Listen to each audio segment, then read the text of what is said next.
سید المرسلین اما بعد فاعوذ باللہ من الشیطان الرجیم بسم اللہ الرحمن الرحیم۔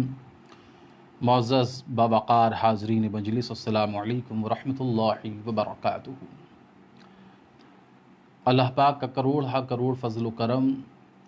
اور اس کے حبیب مکرم صلی اللہ علیہ وآلہ وسلم کی نظر عنایت کہ خالق کائنات نے رمضان المبارک کی اس مقدس ساعتوں میں وبالخصوص آج 25ویں شب ہے، شب قدر کے تعلق سے ہمیں کچھ سننے اور سنانے کی توفیق عطا فرمائی۔ اللہ کی توفیق سے ہم دعا کے تعلق سے گفتگو کا شرف حاصل کریں گے کہ دعا کی اہمیت کیا ہے، اور اس موضوع کا میں نے انتخاب اس لیے بھی کیا کہ اس کے بعد جو آنے والی 3 شبیں ہیں، یعنی 27ویں شب، 29ویں شب اور جو چاند رات ہوگی وہ والی رات بڑی اہمیت کی حامل ہے دعا کے تعلق سے، کہ یہ وہ لمحات ہوا کرتے ہیں کہ جن کے اندر بارگاہ میں مقبول ہوا کرتی ہیں۔ دعا کے تعلق سے قرآن میں کئی مقامات پر اللہ نے ہمیں حکم دیا ہے، اور اس کے رسول مکرم صلی اللہ علیہ وآلہ وسلم نے بھی اکثر احادیث کے اندر ہمیں حکم دیا کہ لوگوں دعا کیا کرو۔ دعا اس لیے ضروری ہے کہ دعا سے بندگی کا جذبہ پیدا ہوتا ہے، دعا سے آپ کے اندر عاجزی اور انکساری پیدا ہوتی ہے، دعا سے دل کا تکبر ختم ہوتا ہے اور بندہ عاجزی کے ساتھ، انکساری کے ساتھ بارگاہ الہی میں گڑ گڑاتا ہے اور اس بات کا اعتراف کرتا ہے کہ مالک، ہر چیز پر قدرت رکھنے والی ذات فقط تیری ہے، کائنات میں کوئی نہیں ہے جو تجھ سے بڑھ کر عطا کر سکے، اور تجھ سے بڑھ کر کائنات میں کوئی عطا کرنے والا نہیں ہے۔ اب سوال یہ اٹھتا ہے کہ ہم دعائیں تو بہت کرتے ہیں مگر دعائیں مقبول نہیں ہو رہی ہیں، تو دعا اللہ کی بارگاہ میں یقینی طور پر مقبول ہوتی ہے، اس لیے عطا نہیں ہے۔ اس نے میں تمہاری دعاؤں کو قبول کروں گا، مگر بندہ کس انداز سے دعا مانگ رہا ہے،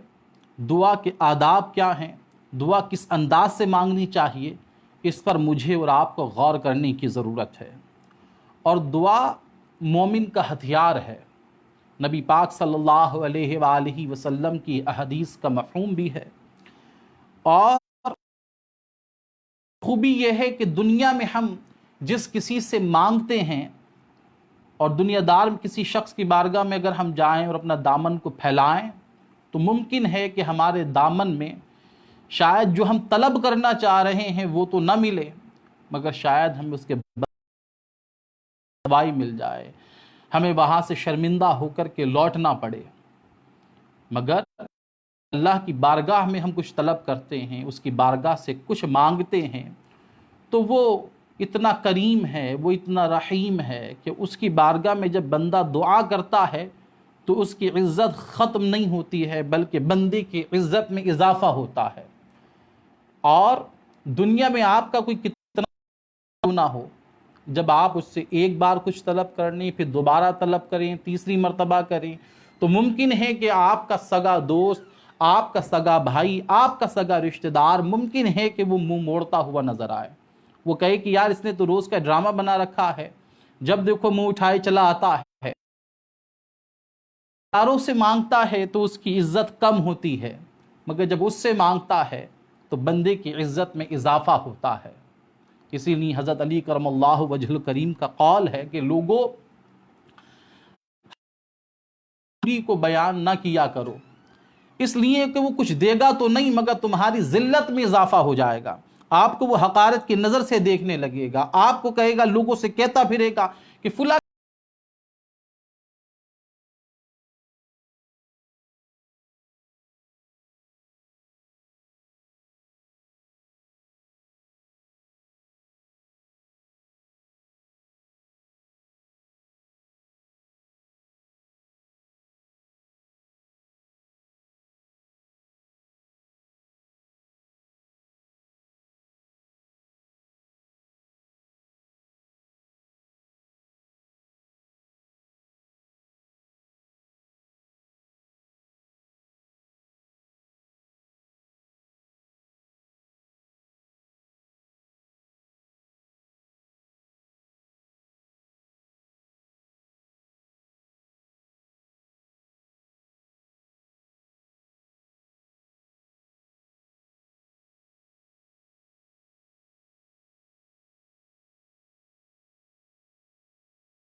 کھانا کھا رہے ہیں تو میں نے سوچا کہ نہیں مانگتا، ابھی بعد میں مانگ لوں گا، ہو سکتا ہے ناراض ہو جائے۔ میں فلاں ٹائم گیا تو وہ اپنے بیوی بچوں کے ساتھ موجود تھا، تو ممکن تھا مجھے لگا کہ مالک ناراض ہوگا اور ابھی چیک کاٹ کر کے نہیں دے گا۔ تو ہمیں اپنا ہی مال اگر دنیا میں کسی سے طلب کرنا ہو، کسی سے مانگنا ہو، تو ہمیں 10 چیزیں ڈھونڈنی پڑتی ہیں، 10 چیزیں ہمیں 10 بہانے تلاش کرنے پڑتے ہیں، 10 موقع تلاش کرنے پڑتے ہیں کہ یار دعا اس سے سامان مانگے کہ نہیں مانگے، اپنا چیک لیں کہ نہیں، جبکہ مال بھی ہمارا ہے، محنت بھی ہماری ہے، تب بھی ہمیں یہ ڈر رہتا ہے کہ دینے والا جھڑک نہ دے، کہیں ہمیں آگے کے لیے منع نہ کر دے۔ مگر قربان جائیے اپنے رب پر، اس خالق کے کائنات پر جو 70 ماؤں سے زیادہ محبت کریم پر قربان جائیے، جو بڑی شفقتیں کرتا ہے، جو رحمت للعالمین کا رب ہے۔ وہ اپنے بندوں سے کہتا ہے کہ بندو مجھ سے دن کے اجالوں میں بھی مانگا کرو، رات کی تنہائیوں میں بھی مانگا کرو، رات کے اندھیروں میں بھی مانگا کرو، تم مجھ سے جلوت میں بھی مانگا کرو، مجھ سے خلوت میں بھی مانگا کرو، جب تنہا ہو تو مصلی پر آ جایا کرو، آنکھوں سے اشکوں کی برسات کیا کرو، مجھ سے طلب کیا کرو، تمہیں طلب کے سوا عطا کروں گا۔ تم کسی محفل میں ہو، کسی اجتماع میں ہو تو مجھ سے مانگا کرو، جب اس محفل میں تم مانگتے ہو تو ممکن ہے کہ کسی کا گڑ گڑانا، کسی کا طلب کرنا، کسی کی دعا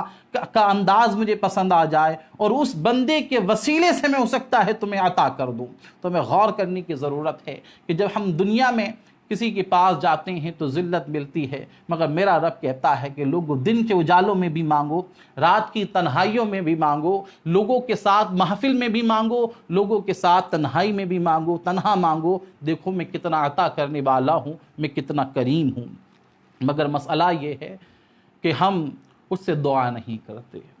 ہم سے دعا مانگنے کا سلیقہ اور قرینہ نہیں آتا۔ میں نے میرے اکثر خطاب اور شاید 1-2 ویڈیوز میری یوٹیوب پر بھی آپ دیکھیں گے جس کے اندر میں نے ایک بات کہی ہے کہ حال یہ ہے کہ ہم نے جو دعا ہم طلب کرتے ہیں، جو ہم دعا مانگتے ہیں، وہ دعا کرنے کا انداز ہمارا صحیح نہیں ہے۔ ہم مساجد کے اندر ہر نماز کے بعد دعا کرتے ہیں، تو نبی رحمت علیہ السلام کی حدیث کا مفہوم ہے کہ جو فرض نماز کے بعد دعا کی جاتی ہے وہ اللہ کی بارگاہ میں مقبول ہوتی ہے۔ مگر بڑی عجیب بات ہے کہ جو فرض نماز کے بعد ہم دعا کرتے ہیں وہ سب سے مختصر کرتے ہیں اور ایسی بے توجہی سے کرتے ہیں کہ کچھ کا حال تو یہ ہوتا ہے اور کچھ کے معاملات تو یہ ہوتے ہیں کہ وہ دعا کرتے بھی نہیں ہیں، بنا دعا مانگے ہی نکل جاتے ہیں، جبکہ فرض نماز کے بعد کی دعا بڑی اہمیت کی حامل ہے۔ اب یہ غور کرنا ہے کہ ہم اگر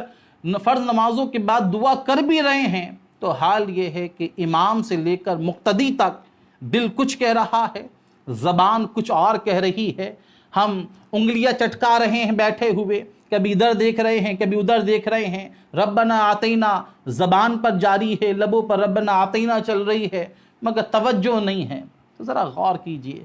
کہ مجھ جیسا کم علم آدمی، مجھ جیسا بہت کم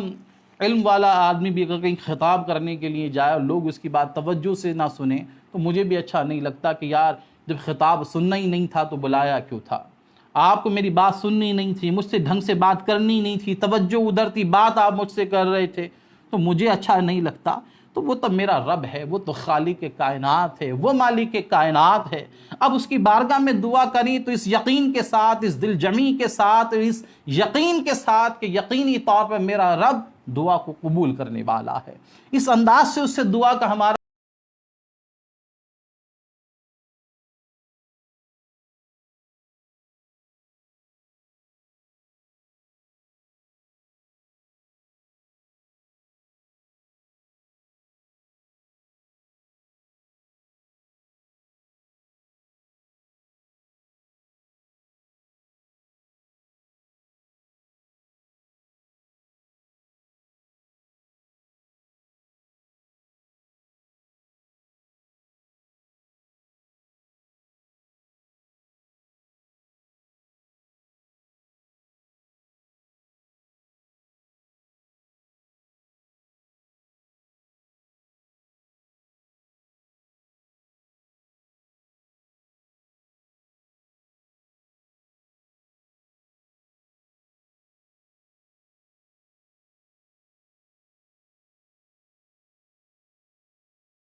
سمجھ سکتا ہے، جس کے پاس کاروبار نہیں ہے وہ کاروبار کی اہمیت کو سمجھ سکتا ہے، مگر جس کے پاس سب کچھ ہے تو ممکن ہے کہ وہ چیزیں نہ سمجھ پائے۔ اس لیے کوشش کریں کہ دعا خود رات کی تنہائیوں میں بیٹھ جائیں مصلی پر اور خود بھی دعا کریں، اپنے اہل و عیال کو اس دعا میں شامل کریں، پھر دیکھیے کہ اللہ کی کیسی رحمتیں برکتیں برسیں گی اور کس طرح سے دعائیں قبول ہوں گی۔ تو دعا کیا پہلا ادب یہ ہے کہ جب آپ دعا کریں تو آپ کو یقین ہو کہ میرا رب ضرور و ضرور قبول کرنے والا ہے، اس کی بارگاہ کے اندر کسی چیز کی کمی نہیں ہے۔ حدیث پاک کے اندر آتا ہے کہ ایک شخص مسجد نبوی کے صحن میں کونے میں بیٹھا ہوا ہے، زار و قطار رو رہا ہے اور اللہ کی بارگاہ میں یہ لفظ دہرا رہا ہے کہ مالک میری بخشش و مغفرت فرما دے، میرا ایک فلاں کام اٹک گیا ہے تو اس کو مکمل کر دے، اور میں تجھ سے مانگتا اس لیے ہوں، تجھ سے طلب اس لیے کرتا ہوں کہ تیرے سوا کوئی عطا کرنے والا نہیں ہے، تجھ سے بڑھ کر کوئی دینے والا نہیں ہے۔ تو یہ ابھی الفاظ دہرا رہا تھا اور یہ کہہ رہا تھا کہ مالک تیرے خزانے بھرے پڑے، میں کسی اور کے در پر کیوں جاؤں، اور اگر تو بھی نہ سنے گا تو پھر کائنات میں کون ہے جو میری بات کو سنے گا، میری ضرورت کو پوری کرے گا، میری حاجت کو پوری کرے گا۔ اب یہ دعا میں مشغول ہی تھا کہ نبی رحمت علیہ الصلوۃ والسلام نے صحابہ کو حکم دیا کہ فلاں شخص کونے میں بیٹھا ہوا دعا میں مشغول ہے، اسے جا کر کے خوشخبری دو کہ اللہ نے اس کی دعا کو قبول کر لیا ہے، اللہ نے اس کی مغفرت فرما دی ہے۔ صحابہ نے عرض کیا آقا اس کا کون سا ایسا عمل تھا کہ جس کی وجہ سے اس کی دعا قبول ہو گئی ہے، اور آپ کو کیسے خبر ہوئی؟ کہا جبرائیل آئے تھے۔ تو کہا کہ کون سا ایسا عمل کرتا تھا کہ جس کی وجہ سے جبرائیل نے آ کر اس کی دعا کی مقبولیت کی خوشخبری و بشارت دی ہے؟ نبی پاک علیہ السلام نے فرمایا کہ جب بندہ یہ دعا کر رہا تھا اور دعا کے اندر جب یہ الفاظ اس نے دہرائے کہ مالک تیرے سوا میری کوئی حاجت روائی نہیں کر سکتا، اور تیری بارگاہ سے اگر میں خالی چلا گیا تو کون ہے جو میری حاجت روائی کرے، تو رب کائنات نے حکم دیا کہ جبرائیل جب اس کی لا میرے در سے لگی ہے، اگر میں بھی عطا نہ کروں تو کون عطا کرے گا؟ جو مانگتا ہے اسے عطا کر دیا جائے۔ تو میں اور آپ بھی اگر اس انداز سے دعا کریں گے اور جب رات کی تنہائیوں میں ہم دعا کریں گے تو میرا رب بڑا کریم ہے، وہ ضرور و ضرور ہماری دعاؤں کو قبول فرمائے گا۔ اور جب مائیں بندوں کے لیے، بچوں کے لیے دعا کرتی ہیں تو وہ دعا رد نہیں ہوتی۔ روایتوں میں آتا ہے کہ ایک نبی کی دعا اور ایک والدین کی دعا اپنے بچوں کے حق میں کبھی رد نہیں ہوتی، وہ مقبول ہو جاتی ہے۔ ہم دنیا بھر میں بھاگے پھرتے ہیں کہ فلاں صاحب بڑے امام صاحب ہیں، ان سے دعا کرا لی جائے، وہ فلاں بہت بڑے پیر صاحب ہیں، ان سے دعا کرا لی جائے، فلاں فقیر وہاں آیا ہوا ہے اس سے دعا کرا لی جائے۔ مگر دنیا کا جو سب سے بڑا پیر آپ کے گھر میں موجود ہے، کیا کبھی آپ نے بھی اس سے کہا کہ ذرا آپ میرے لیے دعا کر دیجئے؟ کیا کبھی آپ نے اس کے ہاتھوں کو چوم کر کہا ہے کہ اماں میں فلاں کام کے لیے جا رہا ہوں دعا کر دیجئے؟ اللہ کی عزت کی قسم، جب ماں بچے کے لیے دعا کرتی ہے تو وہ دعا رد نہیں ہوتی۔ میں لوگوں کو مشورہ دیا کرتا ہوں، بچوں سے اکثر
گاؤں جس دیہات کے اندر اس وقت ہو، یہاں پر فون تو بہت دور کی بات ہے، یہاں تو لائٹ بھی نہیں ہے، بھی اور زیادہ پریشان ہوا۔ کہا کہ تھکے ہوئے لگتے ہو،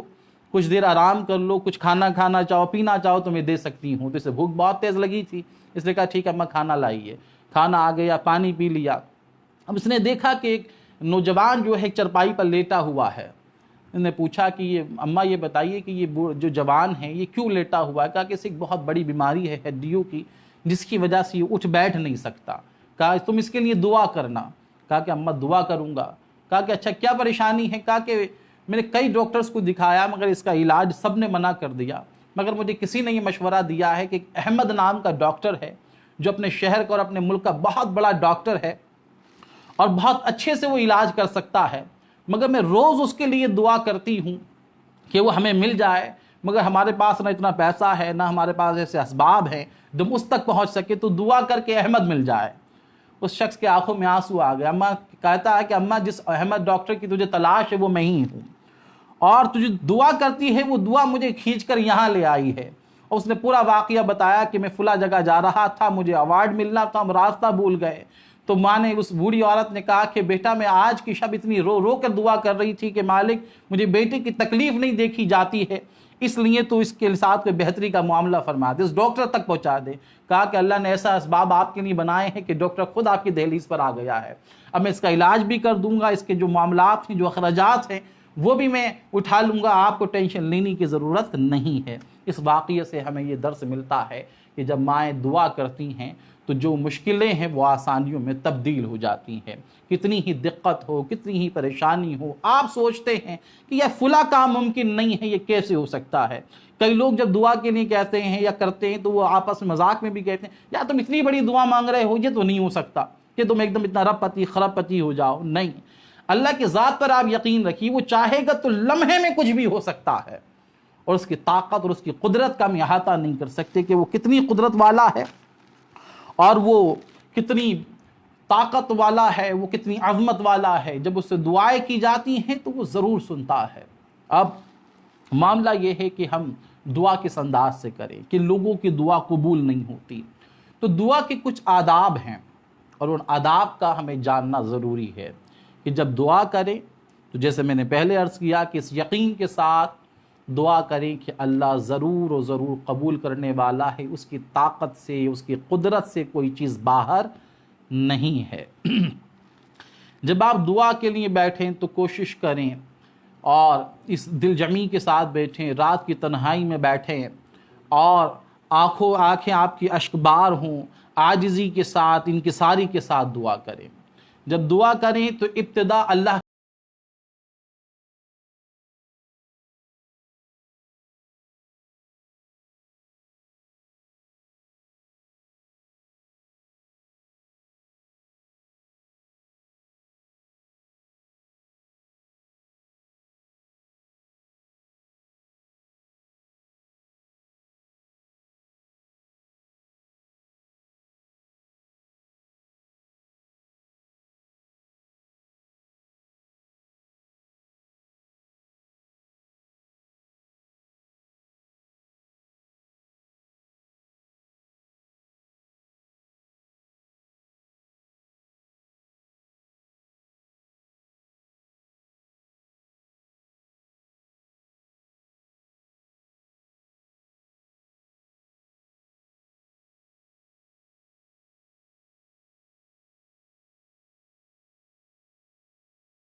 میں سب سے توبہ کرتا ہوں میری گناہوں کو معاف فرما دے۔ جب آپ نے توبہ کر لی ہے تو اللہ نے قرآن میں سینکڑوں مقامات پر ارشاد فرمایا ہے کہ انہ هو التواب الرحیم، کہ بے شک وہ توبہ کو قبول کرنے والا ہے۔ آپ کی توبہ قبول ہوگی، آپ کا گناہ معاف ہوں گے، پھر آپ جب دعا کریں گے تو وہ ہر حال انشاءاللہ قبول ہوگی۔ اب سوال یہ ہے کہ دعا تو بہت کرتے ہیں مگر قبول نہیں ہوتی۔ تو دیکھیے دعا کے کئی درجے ہیں۔ ایک دعا آپ نے کی کہ فلاں کام میرا ہو جائے، مجھے فلاں گاڑی چاہیے، اللہ نے آپ نے دعا کری، اللہ نے قبول کیا، آپ کو گاڑی مل گئی۔ تو ایک تو یہ ہے کہ جو آپ نے مانگا اللہ نے آپ کو وہ عطا کر دیا۔ دوسری دعا یہ ہوتی ہے کہ آپ نے دعا کری کہ باری تعالیٰ مجھے بیٹا عطا کر، اب اولاد تو ہوئی مگر بیٹی کی جگہ بیٹی پیدا ہو گئی، تو دعا تو قبول ہوئی ہے مگر اس کی جگہ دوسری چیز مل گئی۔ تو اب سوال اٹھتا ہے کہ دوسری چیز کیوں دی؟ وہ اس لیے دی کہ ایسا نہیں کہ اس کے کارخانہ قدرت کے اندر کسی چیز کی کمی ہے، مگر وہ بہتر جانتا ہے کہ ہمارے لیے کیا بہتر ہے۔ آپ بیٹا مانگ رہے تھے، کتنے بیٹے ایسے ہوتے ہیں کہ بڑے ہونے کے بعد وہ بگڑ جاتے ہیں، وہ شراب میں لگ جاتے ہیں یا وہ دوسرے غلط کاموں میں لگ جاتے ہیں، تو اللہ کو سب معلوم ہے کہ اس کے یہاں بیٹا ہوگا تو یہ غلط کام کرے گا، تو پھر لوگ کہتے پھرتے کہ یار اس سے تو بے اولاد ہی ٹھیک تھا، میرے پاس اولاد نہیں تھے تو سکون سے تھا، اس اولاد نے مجھے بے چین کر دیا ہے۔ تو یہ اللہ بہتر جانتا ہے کہ جو آپ کے حق میں بہتر ہوتا ہے وہ عطا کرتا ہے۔ تو ایک یہ کہ آپ نے مانگا کچھ اور ہے اور وہ عطا کچھ اور کر رہا ہے آپ کی بہتری کے لیے۔ تیسری چیز یہ ہوتی ہے کہ آپ نے دعا کری، جو مانگا وہ بھی نہیں ملا، اس کے بدلے میں بھی کچھ نہیں ملا، مگر اس کے بدلے میں اللہ آفتوں کو دور کر دیتا ہے۔ کیا کہ آپ کو بیمار ہونا تھا، آپ کو قرض میں ڈوبنا تھا، آپ کو کوئی دوسری دقت آنی تھی، آپ پریشان ہوئی لائق ہونی تھی، اللہ پاک اس پریشانی کو دور کر دیتا ہے، اس بیماری کو دور کر دیتا ہے۔ اور ایک درجہ دعا کا یہ ہے کہ بندہ جب دعا کرتا ہے تو جو مانگا اسے وہ بھی نہیں ملا، اس کے بدلے میں بھی کچھ اور نہیں ملا، اب وہ پریشان ہے کہ جو مانگا تھا وہ بھی نہیں ملا، دوسری چیز بھی نہیں ملی، پریشانی بھی میرے پاس آ گئی، میں بیمار بھی ہو گیا، سب کچھ ہو گیا، تو اب کیا ہوا دعا کا؟ تو اس دعا کا اجر خالق کے کائنات قیامت کے دن کے لیے اٹھا کے رکھ لیتا ہے، اور وہ اتنا اجر ہوگا کہ قیامت کے دن جو لوگ دعا کرنے والے ہوں گے وہ یہ کہیں گے کہ کاش ہماری کوئی دعا قبول ہی نہ ہوئی ہوتی، کاش ہم ایسا معاملہ ہوتا کہ ہماری کوئی دعا